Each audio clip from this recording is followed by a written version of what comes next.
Hotman Paris desak Presiden untuk pembentukan tim pencari fakta di kasus Vina Cirebon. Penasehat Kapolri menanggapi, menghina pengadilan, apa urgensinya?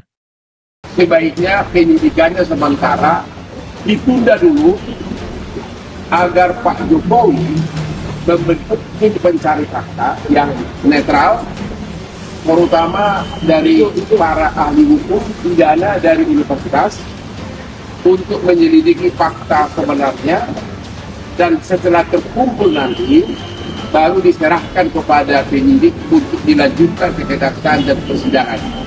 Hotman Paris juga menyebutkan, jika perkara ini dilanjutkan maka kasus ini akan menguap atau menghilang dengan sendirinya, dan yang akan menjadi tersangka adalah Peggy Setiawan, bukan Peggy Perong DPO. Kalaupun nanti perkara ini dibawa ke pengadilan, di mana Peggy sebagai tersangka, maka motivasi dan fakta sebenarnya secara keseluruhan dari kasus ini tidak akan terbongkar.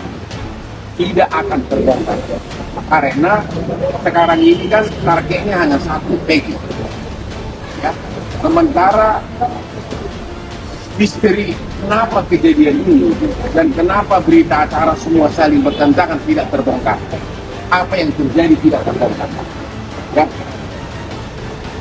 Penyidik nanti sama jaksa hanya akan berpatokan kepada hukum acara pidana mobil. Dia akan mengatakan dua alat bukti cukup, Peggy bersalah.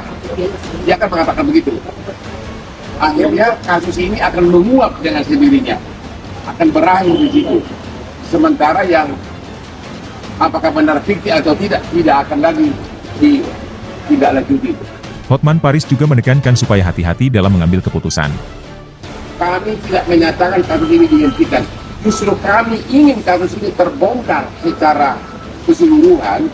Ini tidak mungkin lagi terbongkar secara keseluruhan kalau hanya mengandalkan penyidikan yang sekarang yang fokusnya hanya Peggy.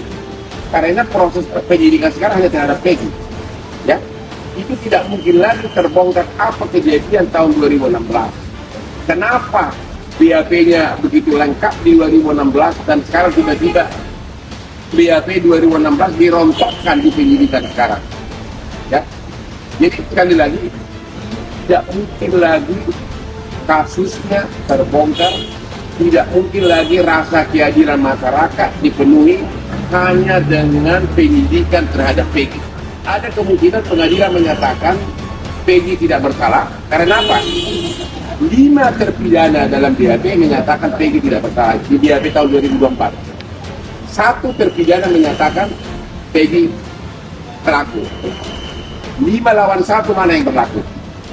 Ya, secara logika hukum ya harusnya 5 terpidana yang menyatakan Peggy tidak bersalah itu yang berlaku. Jadi ada kemungkinan Peggy itu bebas. Yang kedua, ada kemungkinan juga hakim berpendapat yang penting 2 alat bukti lain, ya, yaitu kesaksian dari siapa? Ya, ada 2 orang saksi. Jadi kemungkinan Peggy itu ada bebas atau mungkin juga tidak bebas.